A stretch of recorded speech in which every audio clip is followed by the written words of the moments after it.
Inapozungumzwaga Simba inatengeneza hasara kwa mwekezaji wa klabu ya Simba ambaye ni Mo Dewji, na hii imekuaga ikisikika chini kwa chini kwamba yani itatokea siku ambayo mwekezaji anaweza akawacha njia panda klabu ya Simba. Ni jambo la kulichunguza kwa umakini sana. Yani haya maneno yamekuwa yakizungumzika sana hata hivi sasa hivi karibuni, pia kwa uongozi ambao umeweza kutoa taarifa ni kwamba bado mwekezaji wa klabu ya Simba anachokiamini mpaka hivi leo ni kwamba Simba haimtengenezei faida. Kuna hasara na kuna pesa nyingi ambazo amekuwa akizitoa. Yani kama juzi kati kuna takwimu ambayo iliweza kutoka ya matumizi ambayo yeye mwenyewe pia aliyetoa, ilikuwa ni pesa ya mfukoni kutoka kwa mwekezaji wa klabu ya Simba ambaye ni Mo Dewji. Alitoa kiasi kama cha shilingi milioni 65 na alishawahi kutoa pia kama shilingi milioni 35.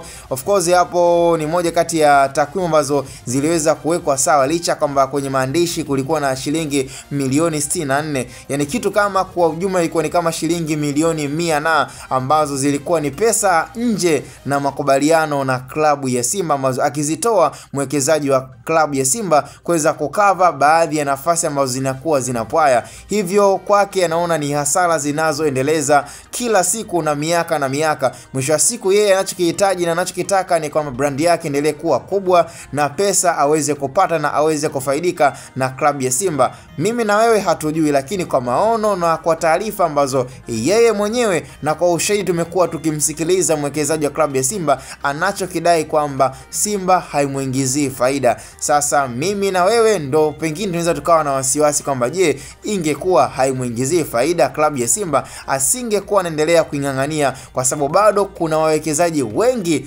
nje ya Tanzania wanaoitaka klabu ya Simba.